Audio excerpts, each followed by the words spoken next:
Bonjour, bienvenue sur la chaîne Cigarette Elec pour ce 5e tutoriel sur les batteries qui sera consacré à la loi d'Ohm appliquée aux box électroniques. Nombreux sont ceux qui commettent l'erreur d'appliquer les mêmes règles qu'avec les modes méca dont on a parlé dans la précédente vidéo et on verra dans un premier chapitre en quoi justement c'est une erreur. On verra donc dans un second chapitre les bonnes règles à appliquer et dans un dernier chapitre en quoi cela peut impacter le choix de vos batteries. On l'a vu dans la précédente vidéo, les calculs de la loi d'Ohm sont particulièrement utiles, pour ne pas dire indispensables, à l'utilisation d'un mode méca. Avec les box électroniques et en particulier toutes les protections qu'elles apportent, ces calculs ne sont plus indispensables. Ils peuvent toutefois rester utiles pour le choix de votre batterie. Si vous souhaitez vaper à puissance élevée, vous choisirez plutôt une batterie avec un CDM élevé. A l'inverse, si vous vapez avec une puissance plus faible, vous pourrez privilégier la capacité de manière à avoir plus d'autonomie. L'idée est donc de calculer quelle intensité on va demander à la batterie en fonction de la puissance à laquelle on va vaper. L'erreur la plus courante que vous retrouverez quasiment partout sur internet est d'appliquer le même style de formule que l'on utilise dans les modes méca et donc de prendre en compte la résistance du montage, la puissance à laquelle on va vaper. Pour faire le calcul, l'intensité égale la racine carrée de la puissance divisée par la résistance. Vous pourrez également trouver une autre variante qui va utiliser la tension affichée sur la box et donc prendre la formule l'intensité égale la tension divisée par la résistance. Ces calculs sont justes au niveau du montage et vous retrouverez les mêmes résultats sur l'affichage de votre box si celle-ci indique un ampérage. Ils sont par contre faux pour ce qui est de l'intensité tirée sur la batterie. Dans une box électronique, la batterie n'est pas reliée à la résistance du montage comme c'est le cas avec un mode mécanique, mais la batterie est bien reliée au chipset, la partie électronique de la box. Pour appliquer ces calculs, il faudrait donc non pas prendre en compte la résistance du montage, mais bien la résistance du chipset que l'on ne connaît pas. Ces résultats sont donc faux pour ce qui est de calculer l'intensité tirée sur les batteries dans une box électronique.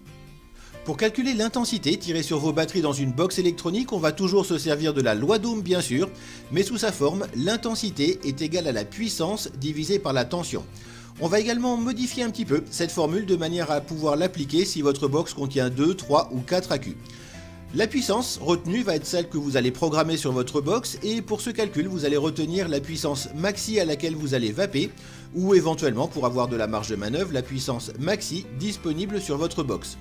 On va diviser cette puissance par le nombre d'accumulateurs disponibles dans la box, puisque la puissance se répartit de manière égale entre toutes les batteries, et ce, quelle que soit la configuration de vos batteries, en série ou en parallèle. On va diviser encore une fois l'ensemble par la tension, et on va retenir la tension de votre accu. Si votre accu est plein, ce sera donc grosso modo 4,2 volts, si votre accu est vide, ce sera 3,3 volts. Et pour faire bonne figure, on va diviser encore une fois ce résultat par 0,95 qui est tout simplement le coefficient d'efficacité de la batterie.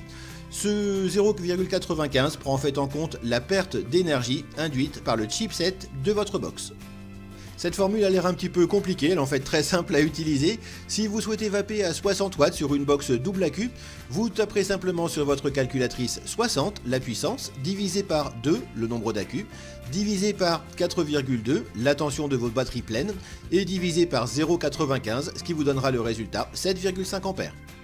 Deux remarques importantes concernant le choix des batteries pour votre box électronique. La première, c'est que l'intensité tirée sur les batteries ne dépend que de la puissance et non pas de la résistance montée sur votre atomiseur. Le second point, vous avez les calculs qui s'affichent ici. Les box électroniques tirent plus sur les batteries quand celles-ci sont déchargées que quand elles sont chargées. Pour appliquer cette formule et donc choisir votre batterie en fonction, utilisez la valeur de 3,2 pour la tension de la batterie, ce qui correspond à la batterie déchargée, de manière à vous garder une marge de sécurité. Et voilà, vous savez tout sur la loi d'Ohm appliquée aux box électroniques. Comme dans la vidéo précédente sur les box méca, on applique bien la loi d'Ohm, mais d'une manière sensiblement différente, de manière à tenir compte des spécificités des box électroniques, dans lesquelles la gestion de la puissance se fait de manière totalement différente. Si vous avez la moindre question sur le contenu de cette vidéo ou sur n'importe quel produit de notre catalogue, n'hésitez pas soit à consulter le centre d'aide sur le site cigaretteelec.fr ou à nous contacter par email, téléphone ou sur la messagerie du site, on se fera un plaisir de vous répondre. Toute l'équipe de Cigarette Elec se joint à moi pour vous remercier d'avoir suivi cette vidéo et vous souhaiter une excellente vape.